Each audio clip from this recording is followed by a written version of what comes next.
Can you hear me okay? All right, thank you. Checking.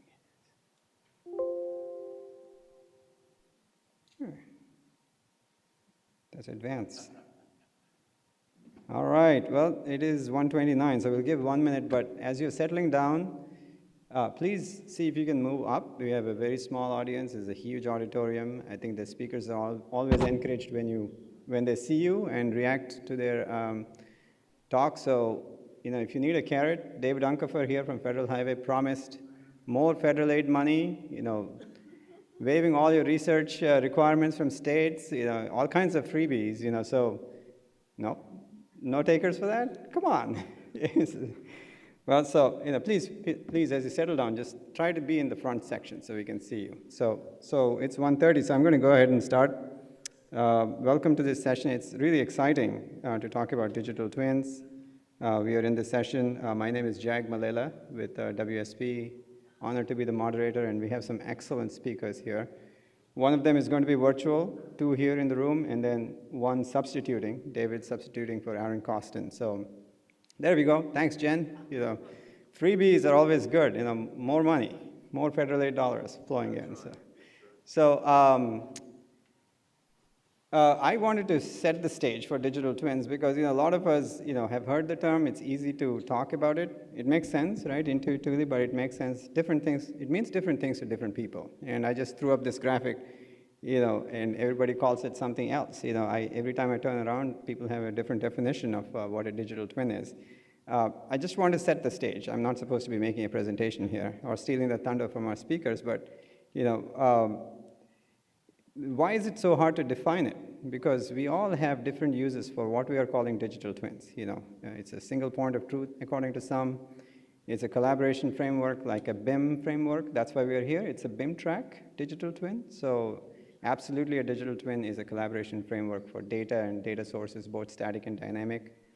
There's diagnostics involved.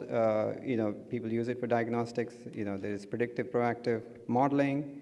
That's part of it. Customer experience, AR, VR, MR, and remote training. So there's different uses, and that's what makes it hard to define what it really is. But I threw up a definition here mainly because I think the speakers will speak to aspects of it. This is my definition, so that's why I have WSP on it, because I don't want to take away, for you to take away the TRB's definition. It's definitely not a scientifically researched one, but it is definitely based on a lot of publications that I have parsed through and have looked at literature. And there's an excellent meta-analysis of research, that was done on what digital twin means. So the research states it's a virtual construct that represents a physical counterpart. We all can understand that, right? It's a virtualization of physical world. It integrates several data inputs for handling, storing, processing. But I think the 2 things that at the bottom are really important is provides an automatic, and the word is bidirectional, data linkage between the virtual and physical worlds. That's almost a requirement in my view. There's got to be interaction, not just representing something on your computer, but the computer should be able to tell the physical system that something's happening, change your behavior. Yeah. And also the second one, the last one is, it's a synchronized to display changes in the state of the physical objects. So it should be in sync with the real world, with the real updates. So at least that's my definition. I'm so glad that I looked at the presentations today, just a quick sneak peek at them. A lot of the presentations today talk to different aspects of this, but all of this is correct, and there is nothing wrong because we're in a state of evolution, I think. Some of us are in the basic stage where we are just creating a physical twin, then we are moving on to enhanced, where we are doing basic plus some process data. Eventually, we'll get to autonomous control, maybe enhanced autonomous control with no physical interaction, with no people in between. The autonomous control has a person. And then exhaustive, which covers everything under the sun. So obviously, we'll never get there, I think. But with speakers today, I think we can get closer to that. And the first speaker I have is Terry Bills from Esri, and he's going to make a presentation. He is the Transportation Industry Director at Esri. He has over 30 years of experience in transportation planning and policy, information technology, and GIS. Terry has been with Esri for 18 years, where he provides subject matter expertise and thought leadership in his transportation. So without further ado, Terry, please come up, and please welcome him.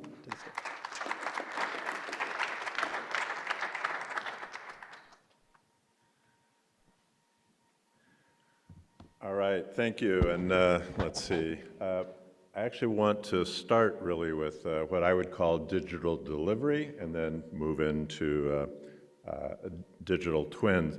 So I want to set it into context. With the infrastructure bill, we're making really a once-in-a-generation investment in our infrastructure, and most of you are quite familiar with that, so I don't need to go into that. The problem is that our infrastructure is probably the most expensive in the world to build. Few examples. And so obviously we need to look at how we're going to get more bang for our buck out of our infrastructure dollars.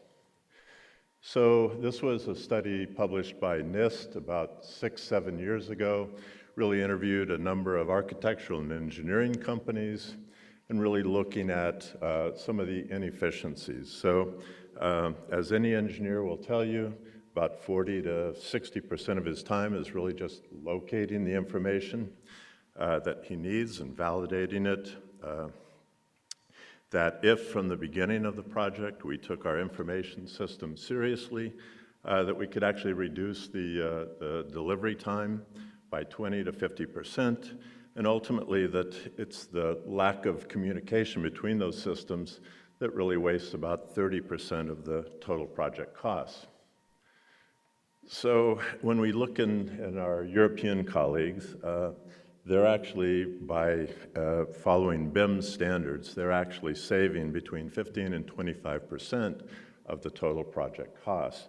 So the real irony is that they're doing that using our technology, North American technology. They're using Bentley, they're using Autodesk, they're using Esri, they're using Trimble, and they're figuring out how to integrate those technologies to achieve these savings. So we need to do a better job. We need to be more effective, and we need to look at how we can emulate their successes. So many of you are familiar with the infrastructure lifecycle, the different technologies that we use, and really what digital delivery is all about is how do we better integrate all of these technologies as we move from planning into design, construction, and ultimately into operations and maintenance. And that's really the goal of digital delivery. And we are working with any number of state departments of transportation that are really trying to solve these issues. We all understand that we use GIS in planning, and then as they say, when we go into design, that's where data goes to die. And so let's not have it die. How do we begin to capture that data? And so I want to really sort of talk about some examples of that. So one of the leading examples is actually the Utah Department of Transportation, and they've been very specific. They brought together all of their vendors, and they said, really, we need to solve this problem. We need to solve the problem as we move into design and construction, and we want these technologies to work together. And one of the wonderful things about Utah DOT is that they have a good history of really trying to bring their consultants and their contractors together and say, we need to together figure this out. And so that's actually what they did. And they really defined this, it's really a 12-step program. And so the first 2 steps are really, they have their CAD standards that every design has to come in, has to follow their CAD standards. And the design has to be uploaded, and it has to actually be validated against those standards. So they actually literally do that. Every design gets uploaded, gets tested and validated. Then the next step is that they actually attach the pay items. So everything that they're going to pay their contractors, each task, each item, the pay items are attached to the literally to the DGN file, and in turn validated against, in their case, they're using Origo, so those are validated so that every pay item is now attached to the design. And now that comes in step 6, that's brought into the GIS. And so literally all transformed into the GIS in a way that now they can take that out into the field so that they actually have the pay items on the mobile devices that they take out into the field. So they now require their contractors to use the mobile devices in terms of not only their staff, but the contractor's staff to do all the inspections, daily inspections, and ultimately the step where they really want to go is step 11 is now, once I have actually the as-built, the digital as-built, I'm going to really move those over into the asset management and literally into operations. So they have taken a great deal of time and effort to really go through that process and to really understand all of the tasks associated with their design and construction inspection process.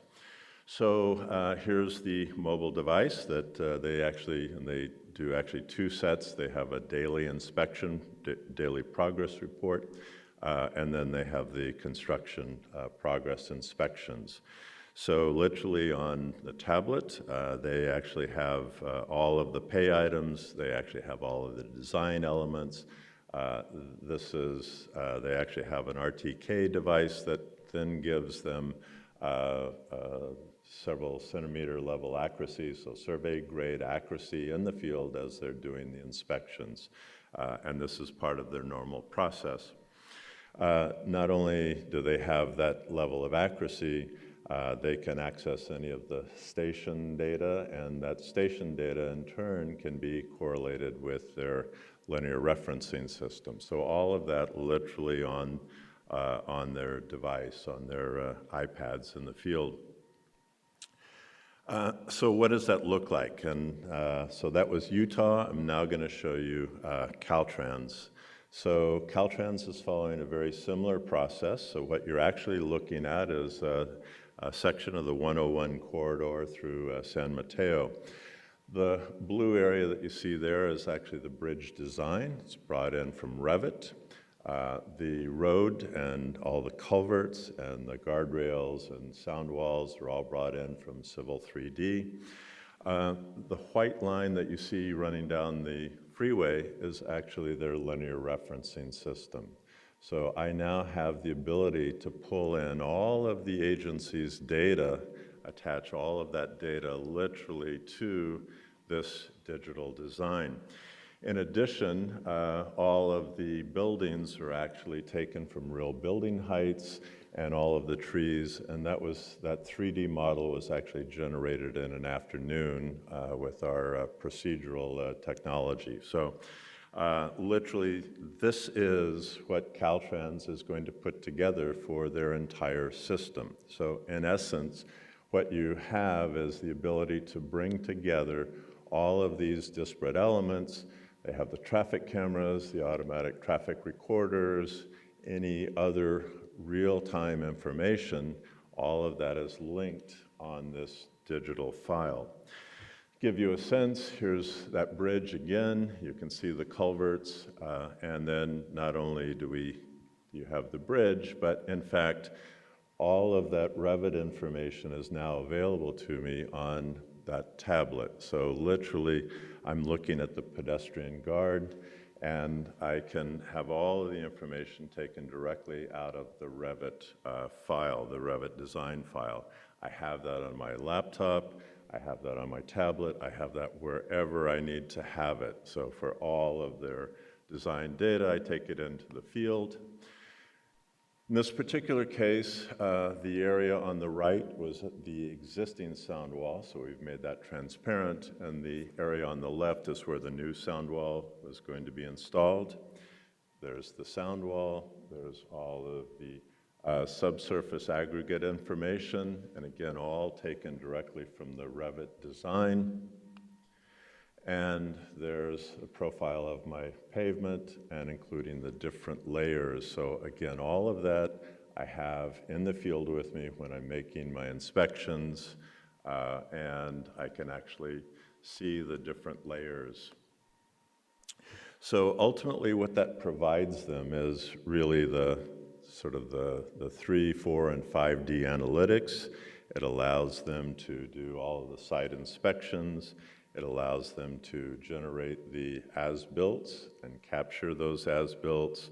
And ultimately, it gives them the collaboration framework so that multiple contractors can literally work off of the same data. And each of the teams ultimately has their own set of dashboards. So whether you're the project management team, whether you're the environmental team, project controls team, you actually have your own set of dashboards that you're using to monitor those projects so that you can ensure that they're done right, they're delivered on time, and on cost. So ultimately, out of that process, out of that digital delivery process, what you get is, again, that comprehensive collaboration environment.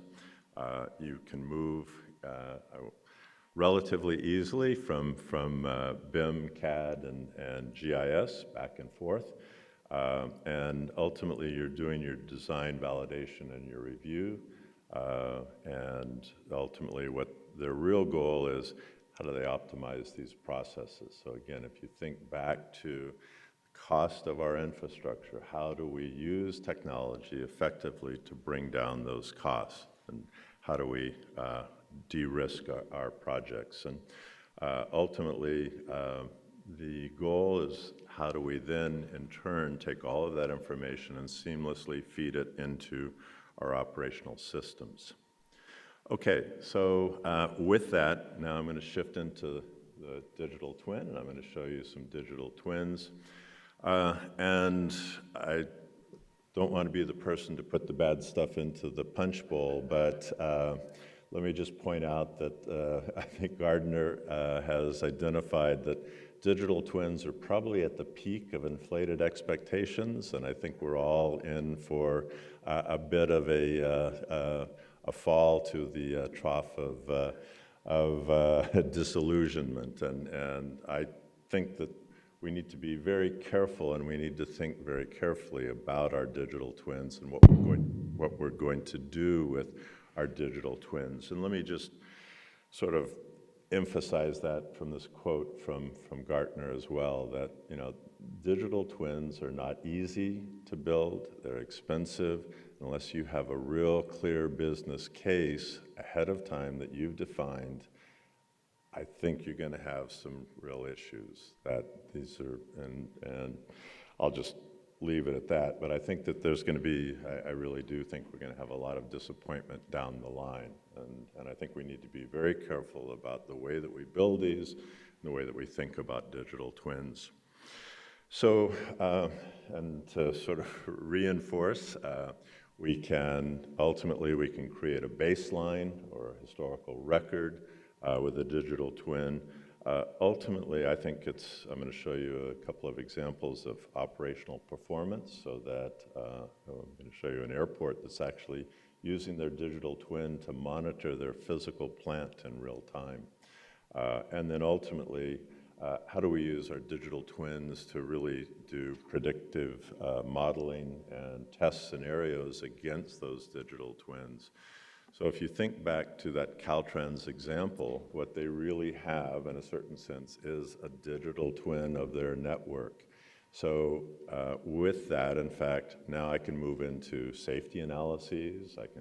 How do I do better design, incorporating safety, corridor studies, operations. So what I have created is a physical infrastructure against which I can really model any number of different scenarios. Again, just another way of saying these are really some of the business drivers. And again, I think we need to be very clear about what those business drivers are when we're building our digital twins. So here's just an example. This is the Houston George Bush International Airport, their new terminal. So literally in an afternoon, we were able to pull that Revit file into the GIS, and now I have that, I can make that available to anyone on any device. So literally on an iPad, I can pull up that Revit model and interrogate any item in that design. as another example, the LAX has, as most airports around the country, has literally, dozens, if not hundreds, of capital improvement projects going simultaneously. LAX was struggling with how do they make all of those Revit models available, and how do they share those models between teams. And so after they had failed a couple times, we showed them, pulled all those Revit models from across LAX, put them together, and they're served out literally on a tablet like this. So again, I can interrogate, so anything that I click on, I can pull up all of the details directly from the Revit model, and including I can look at chairs, and normally we show you that there's an electrical fixture there. I can actually click on that and pull up all the details. So any of the details from the original design you have available to you, and literally again on any device. And that includes not only inside the terminal, but exterior. So in this particular case, again, we're really looking at a lighting fixture, and literally I have the entire airport modeled in three dimensions. So that was really the design criteria that SFO, as they were going through their capital projects, they had about a $7 billion capital improvement plan, a number of projects, and they really again thought about how do we manage that data and how do we create an infrastructure that's going to last another 50 and 60 years through that full life cycle. So again, really pulling in the Revit files into the GIS along with legacy CAD data, so that literally every business unit in San Francisco International accesses the data from this spatial data infrastructure. I mentioned this is Schiphol, this is Amsterdam. They're actually monitoring 80,000 assets in real time. And so you can see the digital twin that they have on the right-hand side of all of the electrical, all of the physical plant, every elevator, every escalator, every moving part is being monitored. They have it connected to their SCADA systems. They have it connected to their asset control signaling and monitoring systems. And the point that they're really after is how do they do predictive maintenance, so that if I have an asset that is beginning to fail, I don't want it to, if it's an escalator and it fails when I've got hundreds of thousands of passengers, I've now created a huge issue for all of my passengers. And so they want to know ahead of time that there's going to be a problem so that they can send a maintenance crew in the evening when it's less busy to repair that, and so it doesn't. So literally for every asset, they're really looking at monitoring the state of that asset in real time so that, again, they can do predictive maintenance. The types of things that we can use, again, on the modeling side, on the airport side, we have much more experience, I think, with airports and digital twins than we necessarily do yet on the sort of linear space. But you can use literally the digital twin to look at terminal design, passenger flow analysis, on the outside, ramp optimization, and certainly as we add more and more passenger volumes to our airports, they're going to have to become much more efficient. And so on the airport side, they have what's called collaborative decision making, which is basically you have three main players at an airport. You have air traffic control, you have the airlines, and you have the airport itself. And typically, they had very little to do with each other. And the concept of collaborative decision-making is those three need to come together. They need to share information, ultimately with the concept of optimizing performance. So in fact, what they have found is that through collaborative decision-making at an airport, they can reduce the taxi time from between 1 and 3 minutes per departure. So critical way of really using the digital twin, if you will, to do these modeling scenarios. How do I identify, how do I change the processes to help be more efficient? So not only, and I think, you know, we're really seeing the beginning of how we do that on the linear side. So again, as I mentioned, if you think about all of that, that's a spatial data infrastructure that allows Caltrans now to do corridor studies, safety studies, literally any number of operations and ITS improvements, and really model those out on a real digital network. As well as how do we do a better job of really public transparency so that we can inform the public of what these projects are going to look like. And how do we bring all of that information together? So as I mentioned, those white lines are Caltrans linear referencing systems, so I can pull in all my crash data, my pavement condition data. All of that can be overlaid and integrated into, ultimately, this digital twin.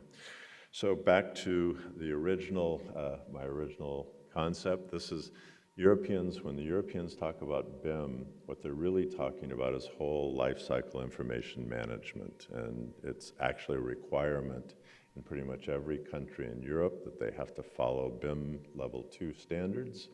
And really it is this, how do we better manage the data through the entire life cycle?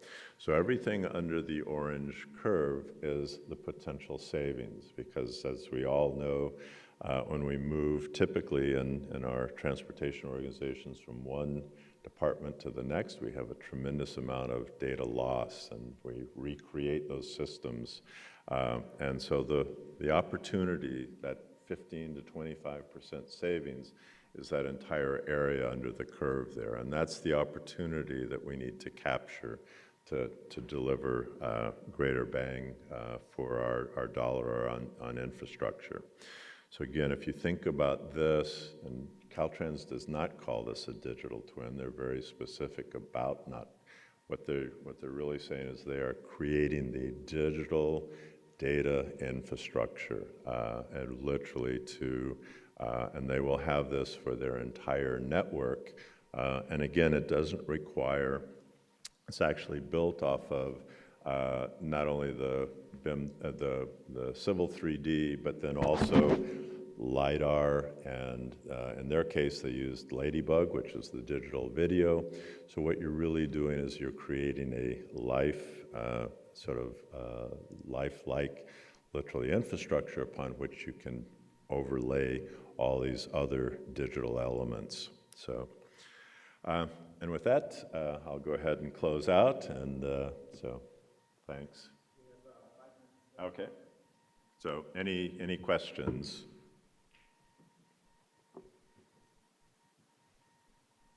If you have a question, please use the microphone if you can. All right, well, I've sold all of you, so I'm not. I do have one question. All right. I do have a question. Okay. I'm glad you showed all the physical representation. You talked about the fact that you went to the need of the customer, which is on-time departures, ramp optimization. That is the value, isn't it, of digital twinning? Right. And I mean, was there quantification of that benefit? That's question number one. And the second one is, part of the digital twin definition, at least in my head, is predictive and proactive analytics. Correct. Seeing things before they can happen, because you can leverage all of that knowledge base. Yeah. I'm sure you have the data to do that. Have you tried those? Yeah, so that's a great question, and obviously we wish that every project was sort of that kind of a scientific comparison. Unfortunately, quite often they don't do that. We don't have those metrics, but I agree. I think that and again, I just want to emphasize, I see a lot of agencies building digital twins because it's the latest shiny object, and without really understanding kind of what that business need is. And I think that's really critical, that you need to understand what you're going to use it for and how you're really going to judge your performance on, because it is, for Schiphol Airport, I mean, you're talking about millions of dollars to build that digital twin. And in their case, they would be the first to say that they think it's well paid off. And again, it's paid off because of what was avoided. That is, the failures that were avoided and the risk management, if you will. And I think that's one way to measure that is, what have I avoided, and what failures have I precluded. But yeah, I think we need to do a better job of the before and after, and to set those up almost as I wouldn't say scientific, but certainly good data, good measurements, and so that we do understand the return on investment. Thank you, Terry. I've got one question. All right. So, Terry, we're working to make the data more interchangeable through common data standards, maybe working with this. Do you think that's going to, introduction of data standards, that different, tools? Yeah. Is that going to make it better for us? It will. Let me a little caveat. So I would always like to say our goal is to make it a seamless process. I have people back at Esri that slap my hand every time I use the word seamless. So it will probably never be completely seamless, but I do think that standards, IFC is going to help a lot, and I think that's going to help. There's always going to be a little bit of, but I think that we're all moving. Generally, most of the companies, and the examples that you saw there, Utah, basically bringing their contractors together and saying, look, we've got to figure this out. We have to make this work. We want to be more effective. We want to be, we want to do this better. And I think that from my perspective, the industry has a large role to play in terms of really stepping up and solving those problems and making it easier to move. And certainly that was a lot of our initiative with Autodesk to make that, and we've made the same offer with Bentley, and hasn't happened as of yet, but we certainly are able to pull items from Bentley and as you saw, the pay items and so forth, and move those directly into the GIS.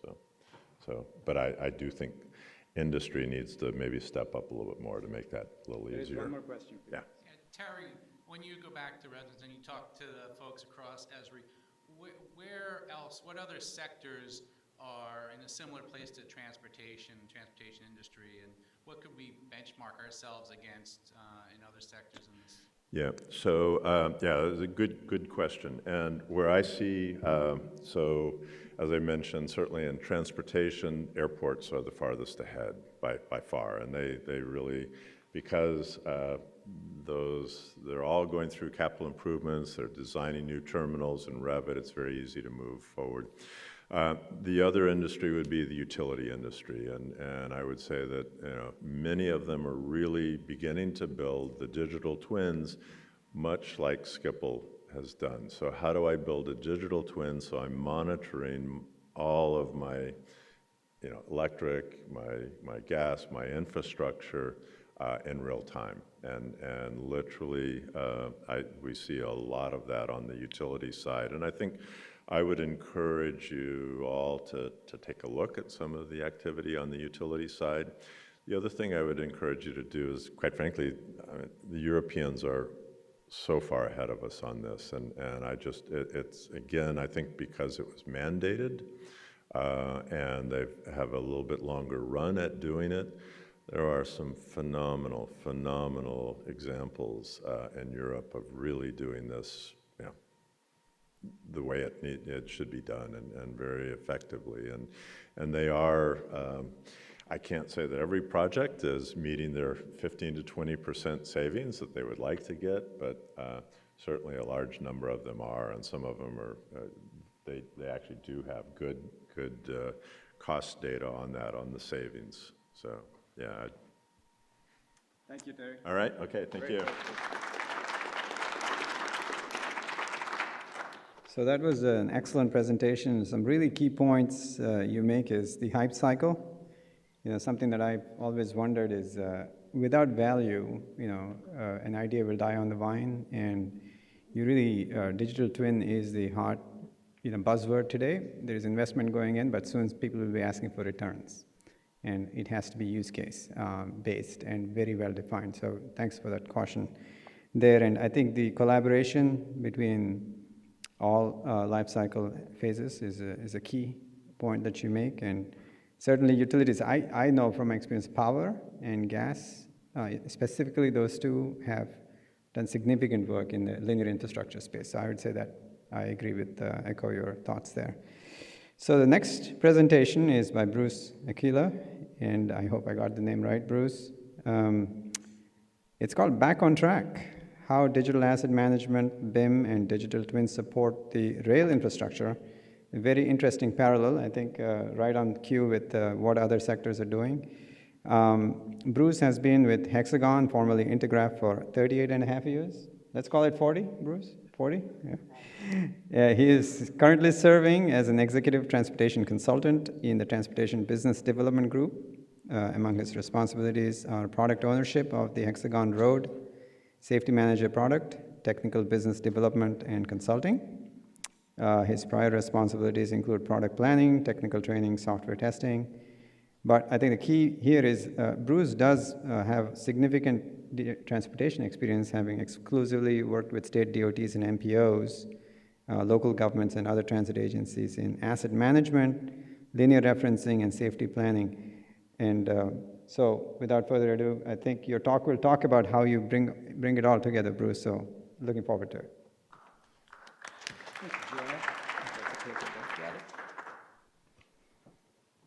It's kind of funny when Jag was introducing me and he said, 38 and a half, almost 40. Whenever I get asked that question, and to give you an idea, a lot of you might not know who Hexagon is. Well, they bought my company before, and since we're in the presence of a lot of civil engineers, the company I used to work for was called Intergraph. And so Hexagon bought Intergraph. And so when they asked me that question, how long you been with Hexagon? I said, well, it's kind of twofold. You got to throw Intergraph in there. And I've been with them as long as Noah has come over on the ark. So it's just been a long ride. All right, so what I'm going to talk about today, it's very similar to what Terry was talking about a little while ago. And one thing that he did say toward the end of his presentation, I thought that was really, or just in the Q&A, that was interesting was Europe is farther ahead. They're a lot farther ahead than we are domestically in the States. And actually, the case studies that I'm going to talk about later in the presentation are all European rail companies that have looked at how to utilize a digital twin. And I do think, kind of along what Jag said, it is use case based. You have to have a business case for doing this. So with that said, we'll get going. And this is what we're going to do. We'll have some brief introduction. But then one of the things that I want to talk about is a digital twin to me, in and of itself, it's no big deal. All right, it's a pretty picture, right? But what value does it bring to the enterprise? That's the big question. And to answer that question, you have to look at some of the impacted systems / stakeholders. So I really think to derive value in what we see at Hexagon and what we've seen with some of our customers is that value is how you unify the enterprise in a holistic fashion. And that's where I think that a digital twin can step into a space and really bring value to these silos of excellence. And they are excellence. And we're going to talk about some of the systems in some of these case studies. Asset management systems, BIM systems, because that's kind of like the overarching theme of what this session's about, and maintenance and operations. So there's several things.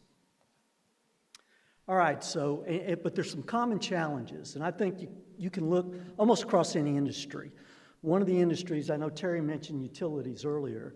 Well, Hexagon's a big company, and we have a division that does process plant and marine systems. You know, they got miles and miles of piping, you know, and they've got to manage all those assets. Well, they're one of the divisions of our company that are looking heavily, that industry is looking heavily at implementing digital twins to help them kind of, as Terry and Jack both mentioned about, you know, what does the future look like? I mean, how can we make this future?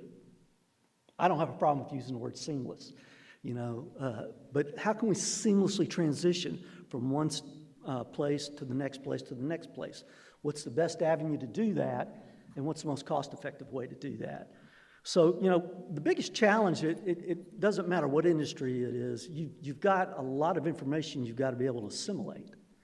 And, I mean, just Terry mentioned several of them in his last presentation. You know, and they all play a role kind of in the structural framework of these quote-unquote digital twins. And also, too, it takes a step, you know, it goes a step farther. Process automation, which is, I think, a big use case, and there's various aspects to that. There's not just one type of process automation, but there's several different types of processes that can be automated. So that's something that has got to, the digital twin has got to bring value. And most of those processes are usually residing in these operational areas. All right, and technology, you gotta have technology. You gotta have technology to do it, but also there's technology you gotta integrate. One of our divisions is, I don't know if you guys are familiar, maybe show of hands, Leica Geosystems. Anybody here heard of them before? Well, they've got a lot of sensors.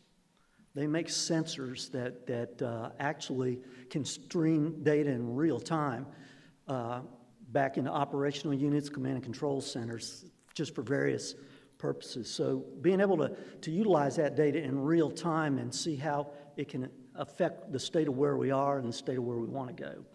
Leveraging technologies to make use of that information. And there's other types that we'll talk about. And what benefit is it possibly going to bring? You know, one of the things it can do is provide insights maybe that you've never been able to see before.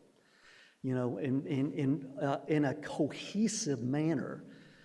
Like we said, we've got these silos of excellence, but they do have a nexus between them, and that the digital twin can facilitate that nexus so that they can make kind of congruent decisions together. All right, let's move on, and this is kind of for the context of what we're going to talk about, you know, for the next few minutes. These are some of the systems that we're going to touch on. These are critical systems for a successful deployment of a digital twin. Asset management. I mean, that's a big, after design build, I mean, asset management is at the crux of the life cycle of any asset that practitioners in this room are responsible for. So how do we, and now with good thing, and mentioned earlier too, a generational bill. And that affects many modes of transportation. We've seen like a lot of our transit customers. They're trying to figure out how to use all this money that the IIJA has allocated for the various things that they can potentially do. But that also on the DOT, the MPO, the state level, the highway, there's just a generational opportunity really to enhance the value that you provide to the constituents in your planning jurisdictions. All right, and BIM. BIM's important because BIM describes the future, and that has kind of been alluded to already. You know, you can look at scenarios in the future. If I do this, what effect does it have? in this, potential project area. Also too, again, and I think the gears are a good illustration for this. And sometimes I'm a little remiss to make the digital twin the big one, but there's a flow of information in and out. It can't be a one-way relationship. These systems, these operational systems that are participating need to derive benefit or derive value. And we're going to look at that in a little while, those use cases. And last but not least, maintenance. Asset maintenance, that's a big thing. That's a huge thing. We've got dollars, tax dollars, that we've got to try to do the most we can with as little as we can throughout, the life cycle of that asset. All right, let's move on. All right, the digital twin. And we really think, and what we've seen with some of our customers in Europe, is that it really can play a big part just in improving the overall operations of rail organizations. Anything from planning, real-time feeding of data into this enterprise collaboration. Also to an area, and I'm not going to address this as much, but even in security of facilities, that's a big issue. If you'll think, let's say, for instance, rail subways, that's a huge issue, being able to secure stations, platforms, transit like buses, bus stops, being able to monitor those in real time and to be able to get feedback in. So heaven forbid there's an incident, being able to deploy and dispatch the appropriate personnel to deal with whatever could potentially occur at that. And just to use a quote from German Rail, because that's going to be one of the use cases that we look at. They specifically told us they use a digital twin to predict outcomes. That's one of their biggest drivers, or their use cases, as Jag was mentioned earlier. All right, and since everyone else has had a definition of a digital twin, let's go 3 for 3. This one is from the Digital Twin Consortium, and I'm not going to go over every aspect of this, but I think the first overarching sentence is pretty good. It's just a virtual representation of the real world, the entities in that real world, but beyond that also processes. Processes that occur in reality. From inspections to maintenance to security. All of those collectively are a component piece of a digital twin. And they're synchronized to a specific time period and a specific data fidelity. So those are all that's a good overarching definition of what that is. Now, we've kind of got a little take on it that we call, and this kind of illustrates a little bit. And again, these are some general things to set the stage. Well, I went forward too fast, but do I have a reverse button on this thing? Yeah, there we go. All right, so really it's we call it a smart digital reality. You got two worlds, you got a physical world and you got a digital world, but those two together combined form one reality. And that one reality needs to be interactive, real-time, flowing, historic, present, and future. So you can imagine this is just a series of feedback loops that can be that are constantly in motion. So again, this provides a new line of sight to ever-changing situations that the implementers of these things are looking to address. And again, it's got to be process-driven. I think that's real important. It's nice to put all these things together, to look at them, even maybe to do, say, a public presentation. But if you can't incorporate your operational processes into this and address those, then you're not deriving the maximum value from them. All right, so let's start with the first system of interest that we deal with, and that's going to be kind of asset management. So this is just simply a typical rail system. These are the things that you're going to see. You've got switches, you got power lines, which that's really especially big over in Europe. Their electrification is very sophisticated there. Signals. You've got poles that they have to account for all of these things. But then you've actually got the physical infrastructure itself. So these things all together form the reality, the physical reality that these rail organizations and rail system providers are trying to manage. All right, and just a couple basic tenets, asset management, it's driven by operational rules and the data that you have. It's going to, one thing that has become very, very prevalent in the last 10 to 15 years is the locational aspect of that.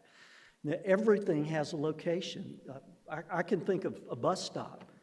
One of the things they manage an asset at a bus stop is a trash can. They've got that in their asset registry, in their asset management system. And really, the asset management system provides almost the basis for every underlying function, operational function that a rail provider goes through. And again, these are some of the areas, in that enterprise asset management. And the reason this is up here is because the processes have to be accounted for and utilized and leveraged within the context of a digital twin.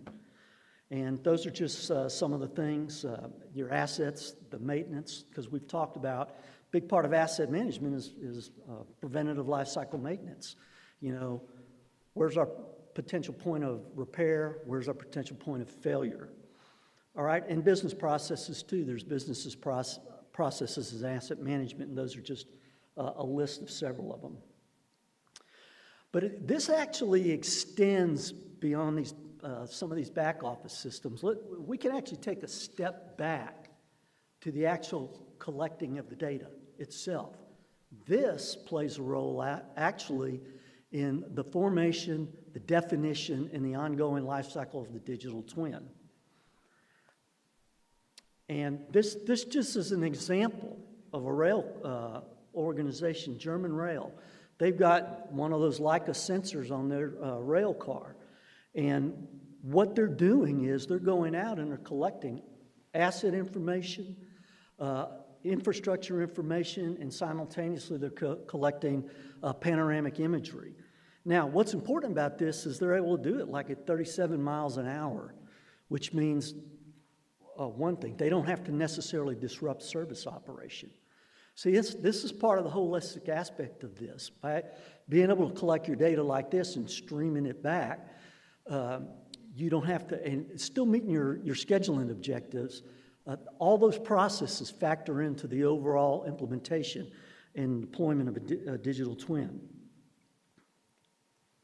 All right, let's look at another aspect, and that's just simply BIM. There's been a lot said about that in morning sessions this morning, kind of some of the comments that we've looked at earlier. And again, a lot of times BIM is thinking about cause and effect for the future.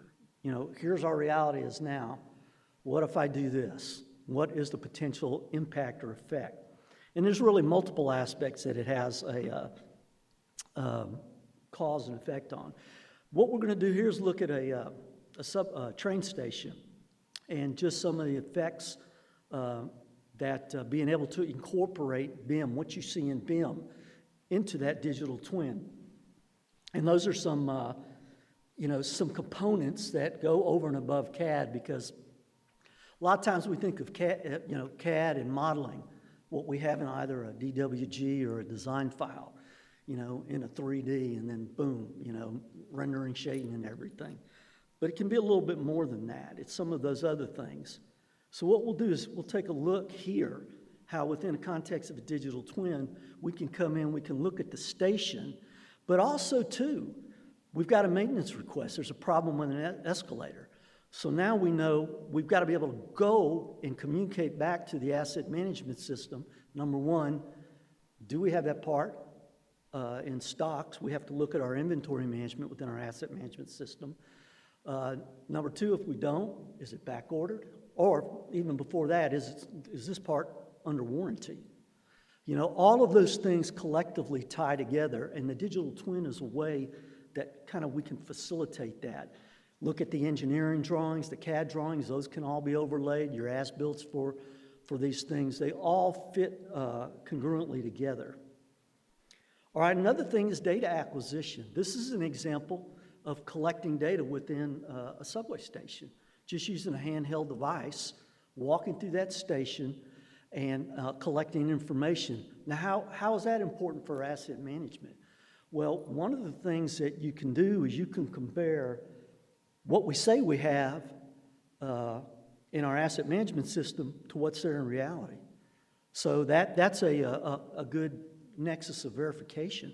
That's helps to automate that business process. And there's other ways that you can do that. A methodology is location.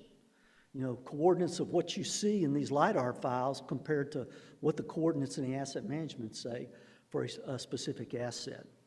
So that's very essential as far as being able to tie all of these things together in a holistic approach. All right, so let's look at a couple of use cases now. The first one is Swiss Rail.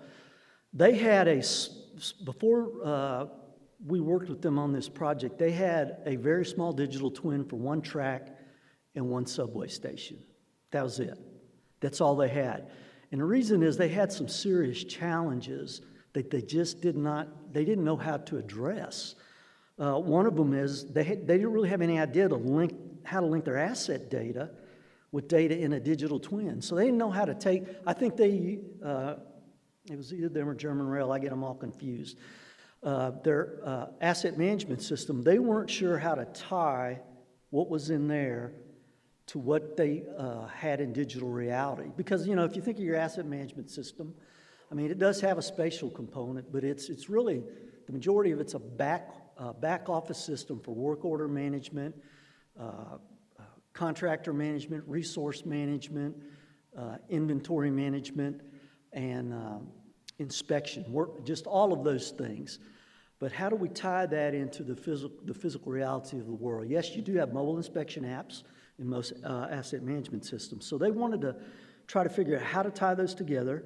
They wanted to also be able to do queries against their infrastructure within this context of a digital twin. They didn't really have an idea of how to do that. And they also want to be able to link asset management to BIM, kind of similar to what we saw in that last example of that subway station. All right, this is the study area. Remember now, they had one line and it was one station. So what they did in their initial pilot, it was 372, almost 373 square miles. And this was really a significant deviation from anything that they had done before. So, you know, they were biting off a pretty big chunk. And this is some of the data resources. These are the resources that they had, which actually, too, some of these are completely outside of their agency. They had point cloud data for the railway, for the actual line itself. They had point cloud of highway data, road data. They had BIM data for light poles, ticket machines. They'd already built these things up and track information. But they also had data that they had gotten from the Federal Swiss Topo Agency. So they brought in 3D buildings. They brought in digital elevation models. They brought in federal imagery, just a bunch of different information from outside, but it was valuable to what they were wanting to do and really for the expanse of the project that they were looking at. All right, so what you see here, those are all the ticket machines in Swiss Rail's network. So what we'll do is we're going to kick off a video here and we'll talk a little bit about that. Okay, so we're going to zoom in on an area. Again, that's all the stations are the ticket machines. And as we this is all browser-based too, so they're streaming this from servers. They're bringing in their electrification from a utility GIS system called GTEC. So they're overlaying that with all this LiDAR data, the elevation data, with the imagery data. Now they've driven the actual alignment itself. You can see there the the electrification data in addition to the LiDAR data. So we're zooming into another area here, just kind of show you the scale of the project, give you a different orientation. And again, this is via a browser interface, so there's really no training. There's not a lot of training for the operational users. So we're going to go in around an area, and we've got a station loaded. We've got a BIM model for the station. You can see right there, and for the surrounding area. Those are 3D buildings from that Swiss topo data repository. All right, we zoom in. And it takes, because they're streaming this data from their servers live, so it just takes a second to catch up. So you can see there's a ticket machine. That's one of their ticket machines that they have a BIM model for. Integrated together, they can do inspections through here. Now they can look at electrification, the current electrification that they've driven. They can pan down the line. And they can look at that within the context of a BIM model too. So they're able to pull all of this information together and use it simultaneously to do different types of analysis. They could do right-of-way infringement. They could do vegetation. Now they're bringing in the federal LiDAR data. They're classifying it. You're looking there. They've got it classified, and they're just using the attributes. We've got intelligence mechanisms set up to classify, say, based on the height. And so now what we're going to do is we're going to look at another area. We're going to come to an area that's a tunnel. So we're zooming into that. And now we can look at that tunnel. You can see that they can look and monitor for any type of structural deficiencies that they see in here, any type of problems with the concrete. And now what we're doing is we're looking in 3D. We can actually measure. They could do a measurement in 3D. They could assess like degraded areas even here. And we can turn and we can spin it around in 3D and look at it. And then we're going to exit the tunnel. And we're going to go back out to the macro area, the study area, where we're looking again at the federal LiDAR that was collected. So this is just an example, one of the examples of how Swiss Rail was going to merge all of these resources and some of the applications that they wanted to use it for in a digital twin. Now we're looking at the tunnel just from a different perspective. All right. Here's another aspect of the project. In this one, what they're going to do is they're going to mesh a BIM model of a station that was generated out of AutoCAD. They've got LiDAR data there with it. So you can see here, we'll zoom in to that station, and now we'll turn the LiDAR data off so we can look at the information that was collected right here. You can see the ticket machines, the platform. There's the waiting area for passengers. And then we'll look at just rotate around, look at interaction with the other areas, other affected spatial areas. And I'm watching my time trying to get through this. We got started a little bit late. So we're going to zoom in now, just look at that. And it gives them just a unique perspective of what of the data that they've got. All right, the next instance is German Rail. This one's a little bit more comprehensive. They had about a 15-mile area or section of track within Hamburg that they wanted to build a digital twin for. They wanted to be able to run that suburban train in an automated fashion. They had to be able to create a high-density map of that environment, and they had to implement sensors along that 15-mile stretch of the track alignment. And they wanted to also, here's the big thing, they wanted to be able to extract anomalies from data that they'd collect as they drove the center line. So this is a data verification workflow. Again, goes back to what Jag was saying. There's got to be a use case. Otherwise, all you're doing is looking at a pretty picture. Oops, wrong one. And this just shows you the line that they did this for. Again, it's about a 15-mile and had multiple stations along that. Here was their big problem, again. You know, they had, again, these islands of excellence that they needed to have, that they had a logical analytical relationship for, but they couldn't quite piece how to do this in real time, looking toward past, present, and the future. So that just shows you kind of the architecture, you know, how they funnel stuff in and out of the digital twin. So they use the digital twin to break the silos down. So that, in addition to, you know, the change detection and verification, they needed to break the data silos, and this was a good way for them to do it. And again, one of their big key takeaways was this has to be process-oriented. So we've got to be able to account for business processes. And another thing is they wanted this to be the anchor point for asset management. All right, so just a sampling of the data. They had point clouds, again, imagery. But, you know, a lot of times when you look at point clouds, it's kind of hard to distinguish. Even when you classify it sometimes, it's hard to distinguish and get everything correct in that. So they had imagery that was synchronized that they wanted to use that also. But in addition to that, they had, and we'll look in a minute, they wanted to use that imagery in conjunction. So this is part of their digital twin along this 12.5 mile sector. So what they're going to do down here is they're going to just take a right-of-way infringement measurement, you know, because sometimes there's just things that change over time, you know, from past to the present. So they can use that to verify. They can look at vegetation too in relation to power lines to see if that's, you know, you see an infringement there that's going to affect performance. Now these are points that they've got tied to the imagery for the area.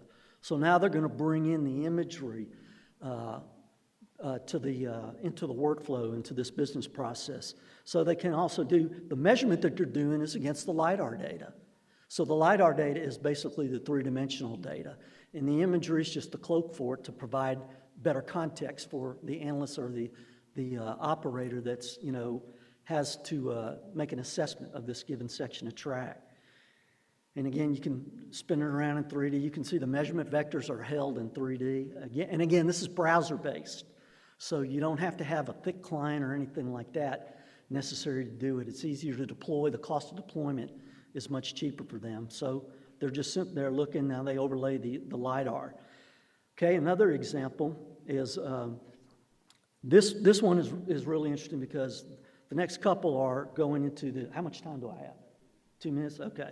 So let's start it. So what we're going to do in this one is we're going to look at change management. They have several sources of LiDAR that they merge together, and one of the things that they're going to use for verification too. They've got a structure. They want to check to make sure, do we have adequate clearance on this bridge that's carrying the rail?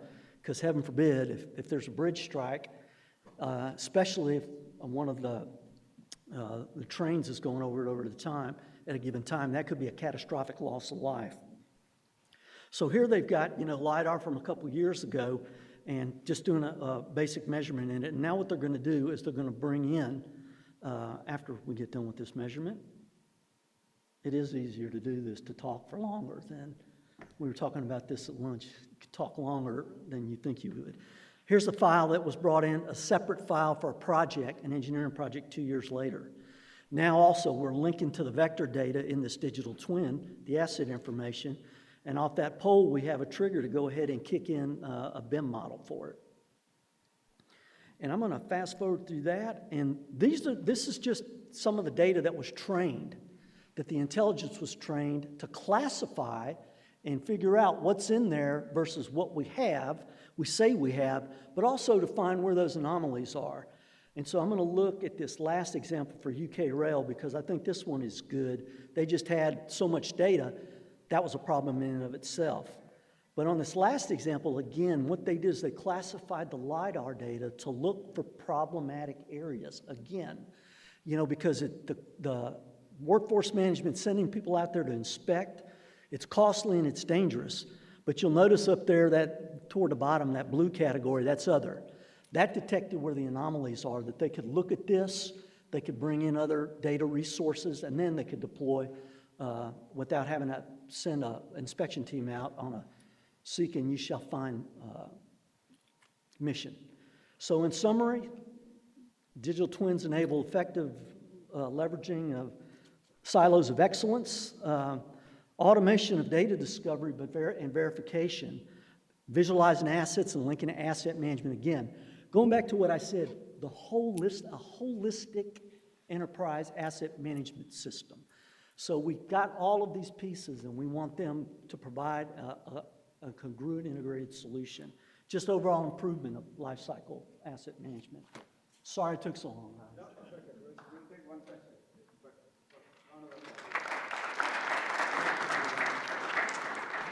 So time for one question from the audience?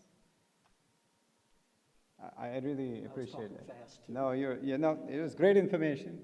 Lots of really interesting case studies. Thank you, Bruce. Thanks a lot. But, so we're going to enter our last one, but what I took away from Bruce's presentation is you can do all of this without you're calling it digital twin, but what is important is the digital twin is the central source of all the data. I think Terry mentioned this, and is a single source of truth on which you build optimization routines, you build your process workflows and things of that nature. So it gives you something to build upon as a single source of truth and do your simulations and optimization. So next presentation, it's kind of a hybrid. We have Aaron Costin originally presenting. He couldn't be here. He's on paternity leave. But David Unkefer is going to step in for him. Thank you, David, for doing that. And Aaron will still be in the room. We kind of did some magic with Gary, really, on the AVs, helped us patch him in through Zoom. So he'll be available for Q&A while David comes up here. I'm going to introduce both of them really quickly. You can come up here, David. Aaron Costin is an assistant professor at the School of Construction Management at the University of Florida. He has done a tremendous amount of work in BIM, especially BIM for infrastructure and bridges. He's doing a lot of work on emerging technologies, including digital twins. So he is the main author for this. And David Unkefer, many of you know him. He is Federal Highways is one of the prominent faces that built all and led the innovation charge that led up to BIM here. So thank you, David, for doing it. Thanks, Jag. Okay. I also want to just mention, I hope I'm saying it correctly, Alireza Adibfar, who worked with Aaron on this project as well. Unfortunately, Aaron was selected. His paper was selected, but he's a daddy. He's a new daddy, so he's home doing that. I think he can hear us, and he can even maybe answer some of your questions. This is going to be a very abbreviated version of what Aaron provided us because we went over it together. So as you can see, it's about it's kind of a specific use case. We talked about use cases, right, and how those have to bring value. And in this case, he and his researchers looked at structural health, using a digital twin for structural health, in terms of not only maintenance but also real-time management, and you'll see that in just a minute here. So this slide, Aaron explained to me, was just primarily to make the point that we have a significant number of poor bridges. I don't think Federal Highways calls them deficient anymore because it tends to give people the sense that they're getting ready to fall down. But essentially, we have this shows that in certain areas we have some bridges that need some attention, and so it's with a digital twin and maybe the ability to put sensors on them that could help us begin to have a better understanding of how to address I'll call it the asset management side, and we're going to see also a real-time solution as well. So, okay. So this is just, I think, reinforcing the idea that, sorry for that little overlap there, but This just reinforces the idea that we do have a lot of bridge issues. That was the focus of what Aaron did in this research, or his researcher did, and so really the question he's trying to pose here is, like, if we have so many bridges that need attention, how would we optimize the use of the funding? Is it more of a keep good roads good approach, an asset management approach, or is it more of a worst first, we have to address certain bridges because they are more dangerous?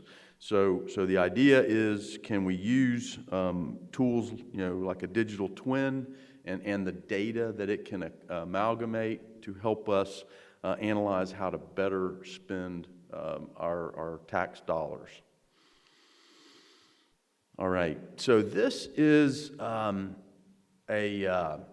situation that a digital twin could also help us address. It's a bridge that collapsed because of an overweight truck, and it was kind of a confluence of bad things. Under different circumstances, it might not have happened, but a number of things together caused it to collapse. I don't know how to play this, Jag. Okay, wow, thank you, whoever did that. So just keep an eye on, okay. So what happened here was that the bridge did not fail, in the kind of the traditional, just span. It actually tipped over, and the reason being that it had an excessive load all at one time, the convergence of different things that caused it to tip over. And I guess really Aaron told me the point of this could have happened anywhere, but the point is that how would we prevent overweight vehicles from getting, from getting to this situation? How can we have the kind of real-time information, warning system, for instance, that would allow us to prevent something like this, because it is preventable with the technology, with the information we have today. And I think Bruce mentioned also, like, if you have a hit, like a hit on certain bridges, it's catastrophic, right? So how can we just be have more of a real-time approach using something like a digital twin? Okay, so all right, so then this slide is to just kind of demonstrate that the technologies, and I think this has been said well by the previous two speakers, the technologies are there.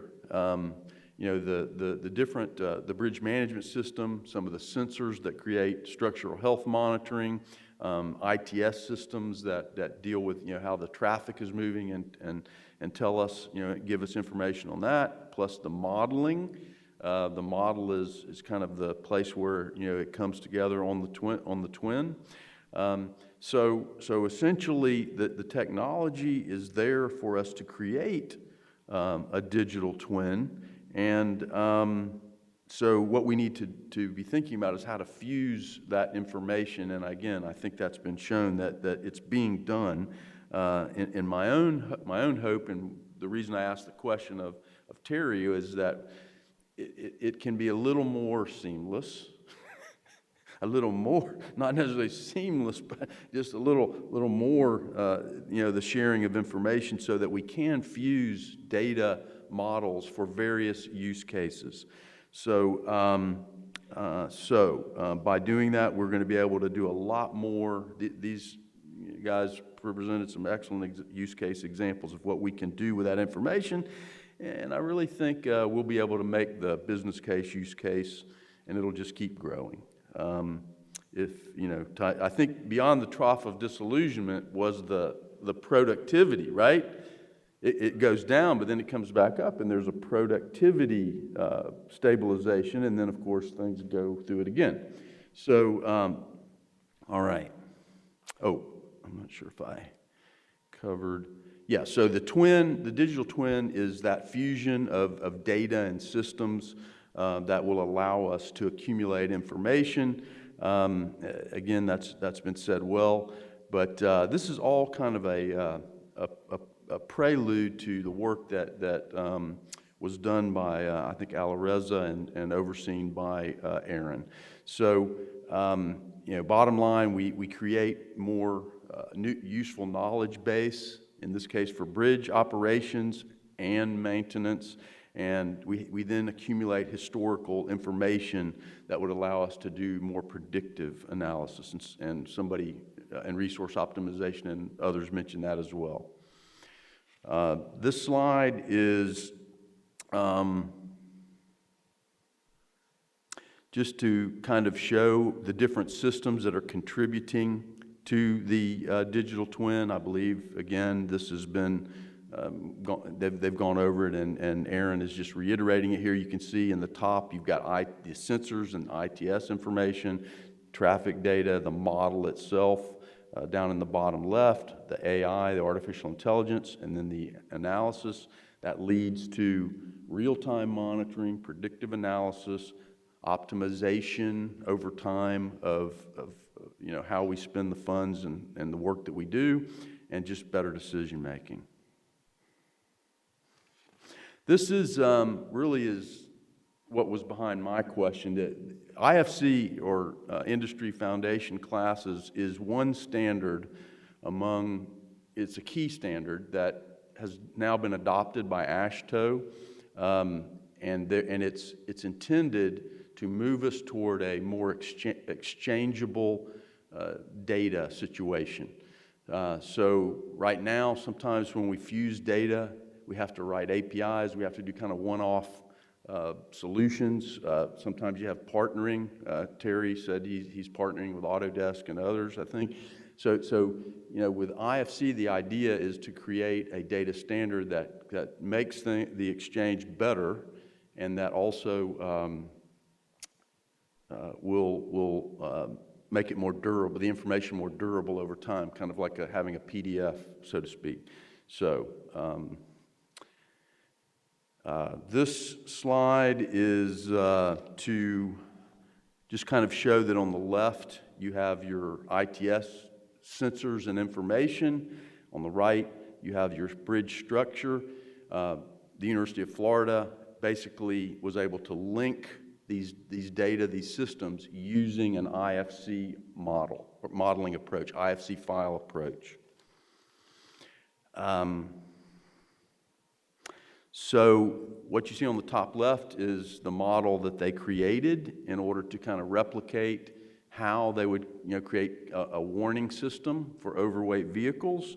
And so you can kind of see here that they have the virtual example of that model. They have the system interface on the bottom left. The sensor data that's coming in is represented in the middle and the bottom. And then they're showing you the real-time live loads that they measured. So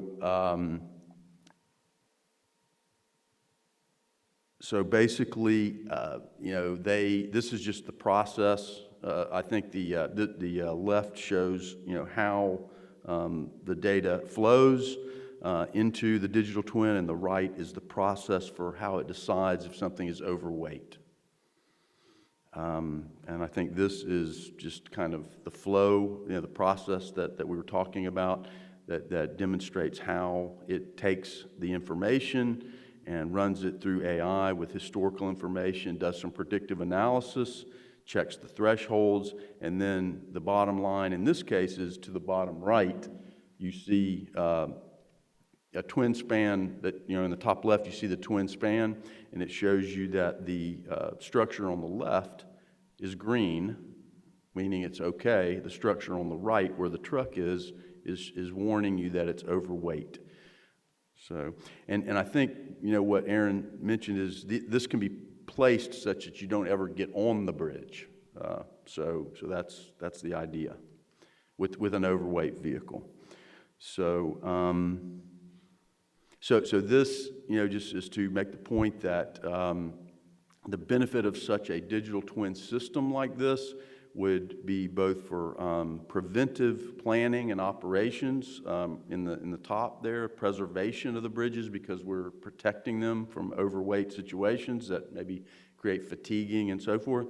And then in the bottom, we're looking to take that information and create more multi-source connections of data that can help us make better decisions, both short and real-time and long-term.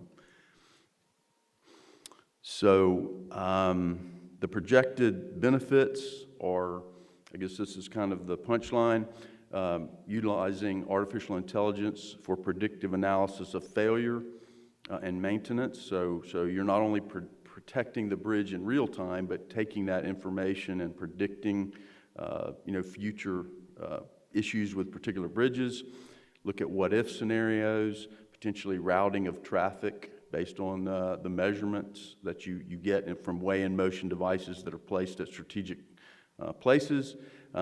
Take that information over time and optimize your asset management, your budget and resource allocation, and then just enhance your network planning of bridges because you're gathering lots of data that can be through artificial intelligence, make better decisions about how to address your bridge network issues, and just generally feed into your bridge design process based on data, real data that you're using, kind of like a forensic, I think the last bullet. So this is Aaron and Alareza, who I think was the primary researcher. So I think we have a little bit of time, and Aaron is on the line. So if somebody has a question for Aaron about what he did with that, research and toward this concept of structural health monitoring, I know that's getting a lot of play. I've seen some international examples. So, any questions? Thanks, David. Can you all hear me? This is Aaron. Yes, Aaron. We can Okay, hear you in the room. perfect. if I missed anything, Aaron, please, if I missed a key idea, please chime in, but we're waiting to see if anybody has a question. Right. Sure. David, you did a great job. The one thing I can just add is with the live loading is, the reason that bridge fell that you showed in the video is because it was an overloaded truck on top of a fully capacity bridge. So if any of those factors, if one of the factors that contributed was not there, if the truck wasn't loaded, if it wasn't during traffic, if he wasn't on the outside lane, then that bridge can be, the collapse can be prevented.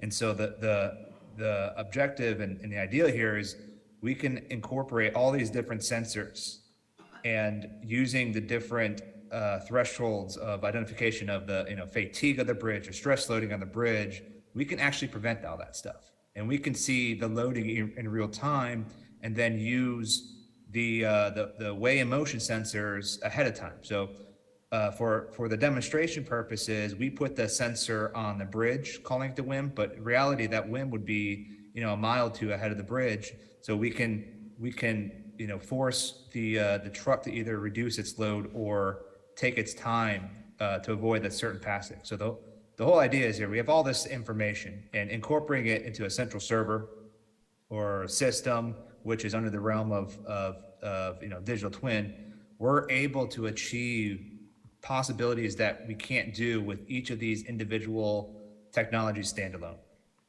Right. Thank you, Aaron. That was really a great summary. Any questions from the room? If not, I have a question, Aaron, for you. And I think this is an excellent example of, again, going back to at least the initial definition is that I put up there is single source of truth. I think all of the examples reinforce that. Simulations and predictive analytics based on dynamic data, sensor data that's coming into the single source of truth of the physical infrastructure. You brought home the point that you can actually use that to effect change in behavior of the system. Like in this case, if it's an overweight truck, where the use case shows, hey, you are overweight, you cannot go over this bridge. The closed loop for me is going in back to the driver, some dashboard through the connected vehicle technology and giving them a warning saying you're overweight, you need to take a detour. Yes, you can do automatic dynamic remapping. So my question to you is, in your architectural positioning for this, do you have a communication messaging going back to either the infrastructure or, in this case, the truck itself?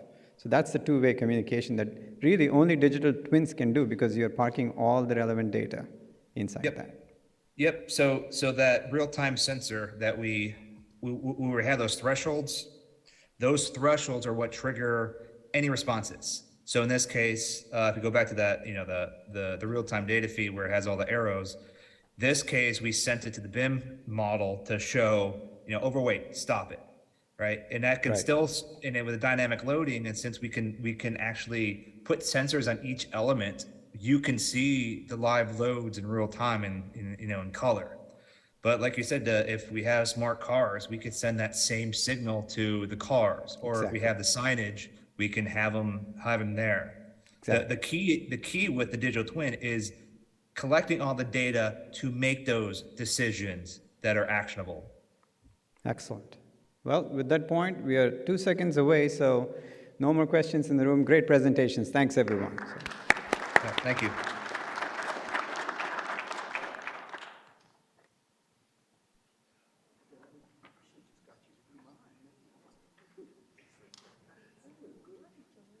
Nice stand in, David.